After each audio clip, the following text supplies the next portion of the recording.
आज हमारे साथ पेशेंट हैं जिनको कमर के साथ पैरों में दर्द आता है। पहले हम इनका एक्सरे आपको दिखाते हैं।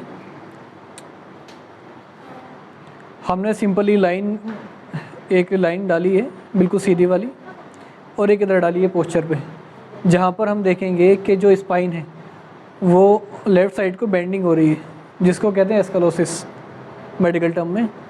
सेम जो हमारे पोस्चर हैं, जो पल्विस के पोस्चर हैं, वो राइट वाला ऊपर है और लेफ़्ट वाला डाउन है।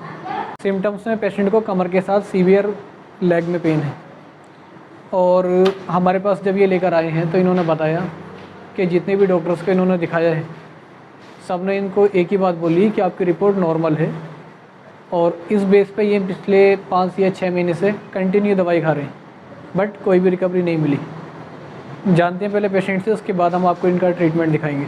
जैसे आप बता रहे थे कि 5-6 महीने से दिक्कत है। Yes sir. और आपने ये बताया कि जहाँ भी आप जाते थे डॉक्टर क्या कहते थे आपको एक्सरे देख के? डॉक्टर बोलते थे आपकी रिपोर्ट नॉर्मल है, आपको कुछ नहीं है, बस ऐसी दर्द हो रहा है। मतलब आपकी रिपोर्ट जो है नॉर्मल है? नॉर्मल है। और ऐसा कितने डॉक्टर को दिखाया आपने? TME उमर दिखाया था। हाँ, फीस इधर रखेंगे। और एक हमारे डिस्ट्रिक्ट में संभल है, संभल में दिखाया था। अलीगढ़ ट्रम्पा सेंटर है, वहाँ पर दिखाया था, वहाँ पर नॉर्मली बताया था। ठीक है। तो क्या मतलब आराम क्या मिलता था? आप जैसे दवाई तो खाते हो? जब तक दवाई खाते थे उसका असर रहता था, और फिर उसके बाद दवाई छोड़ दी तो कोई आराम नहीं था। जब तक दवाई खाई तब तक ठीक, उसके बाद सेम वही? हाँ। बट एक ही चीज़ आपसे कही जाती थी कि आपकी कंडीशन नॉर्मल है। हाँ। नॉर्मल है एक्सरे आपका। हाँ। और उसके बाद भी दवाई भी दे रहे हैं, लेकिन फ़ायदा कुछ नहीं है। कुछ नहीं हो रहा है ना? हाँ। अभी अगर हम सिंपली देखें तो इनका जो लेफ़्ट वाला शोल्डर है ये अप है, और राइट वाला शोल्डर डाउन है। क्यों? क्योंकि एस्केलोसिस है और स्पाइन इनकी बेंड हो गई है। सेम पोस्चर इनका दिखाते हैं, आप उल्टे होकर लेटिए इस पर। अभी जैसे कि हमने बताया था आपको कि राइट साइड है हमारा, ये राइट साइड का पॉइंट है पल्विस का, और ये है लेफ़्ट साइड का। तो हम देखेंगे दोनों में समथिंग 1/2 इंच का डिफरेंस है। स्पाइन मॉडल की मदद से हम आपको समझाते हैं ताकि समझने में आसानी रहे। अभी सिंपल जो हमारा पोस्चर इस तरह से रहना चाहिए था। इस कंडीशन में हम क्या देखेंगे? पोस्चर सेट है, स्पाइन का अलाइनमेंट ठीक है, और वो एकदम लाइन में। बट यहाँ पर क्या है कि ये पोस्चर हमारा चला गया इस साइड, कुछ इस तरह से स्पाइन है इनका।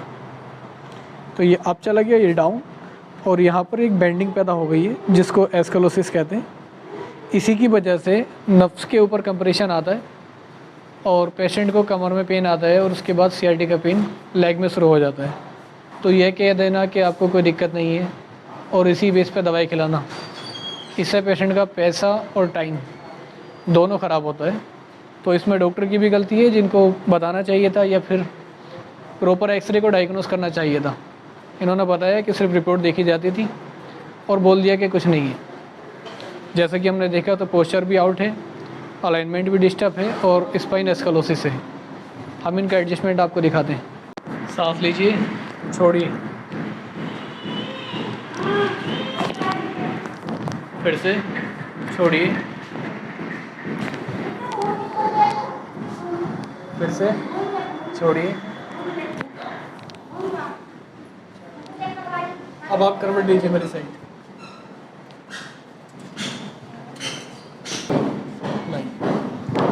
पकड़िए, ढीला। चलिए, सांस लेंगे, छोड़ेंगे,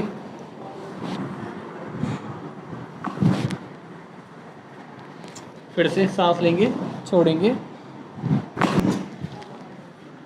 उस साइड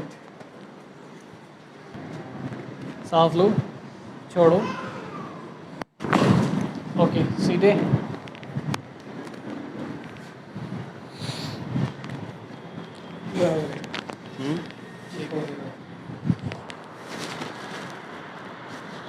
बिल्कुल ढीला छोड़ेंगे घर में।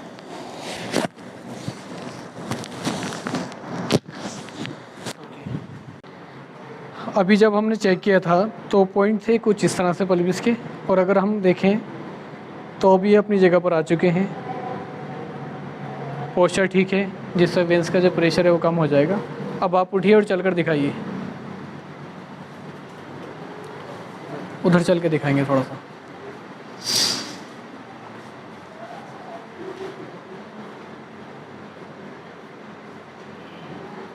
गर्दन भी ले लो, थोड़ा ऊपर उठा के इनका, एक बार और बस। टांगे ले लिया इसमें से करता। कैसा लग रहा है? सही लग रहा है। कोई खास दिक्कत? नहीं। अच्छा ये बताओ, जैसे आप इतने टाइम से दवाई खा रहे थे, ये डॉक्टर आपसे दुनिया भर की चीज़ें कह रहे थे, उसके अकॉर्डिंग आप ट्रीटमेंट कैसा लग रहा है आपको? सही लग रहा है। बढ़िया।